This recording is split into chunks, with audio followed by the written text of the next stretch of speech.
తెలుగు రాష్ట్రాల్లో చికెన్ ధరలు కొండెక్కాయి. వారం రోజుల్లోనే కిలో చికెన్ ధర 100 రూపాయలు పెరిగింది. నిజామాబాద్ జిల్లాలో గత వారం వరకు కిలో చికెన్కు 200 నుంచి 240 ఉన్న ధరలు ఒక్కసారిగా 300 రూపాయలకు చేరింది. నందిపేట్ మండలం వన్నెల్కే ఎత్తిపోతల పథకం లిఫ్టును ఆర్మూర్ ఎమ్మెల్యే పైడి రాకేష్ రెడ్డి, ముదోల్ ఎమ్మెల్యే రామారావు పటేల్ పరిశీలించారు.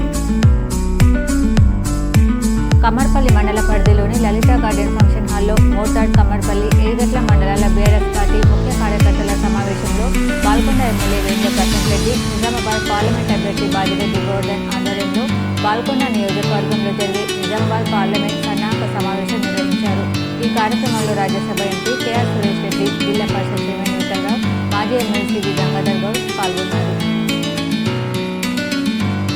ఇందల్వాయి మండలం చంద్రాయనపల్లిలో గంగాధర్ ఇంట్లో విద్యుత్ షార్ట్ సర్క్యూట్తో ఇల్లు దగ్ధమైంది. 1,00,000 నగదు, 5 తులాల బంగారం నష్టం జరిగింది. బాధిత కుటుంబాన్ని ఎమ్మెల్యే భూపతిరెడ్డి పరామర్శించారు.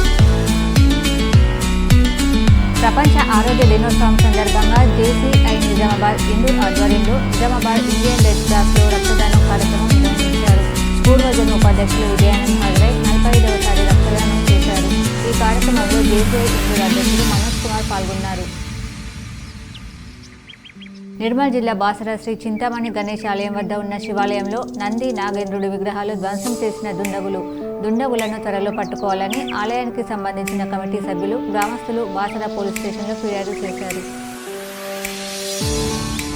నగరంలోని లలిత నగర్ ఫేజ్ 2లో గణేష్ మండపాన్ని అర్బన్ ఎమ్మెల్యే ధన్పాల్ సూర్యనారాయణ గుప్తా ప్రారంభించారు. నగరంలోని బస్వా గార్డెన్లో నిజామాబాద్ జిల్లా పద్మశాలి సంఘం నూతన కార్యవర్గ ప్రమాణ స్వీకారం ఘనంగా నిర్వహించారు. ఈ కార్యక్రమంలో ఎంపీ ధరంపూరి అరవింద్, ఎమ్మెల్యేలు ధన్పాల్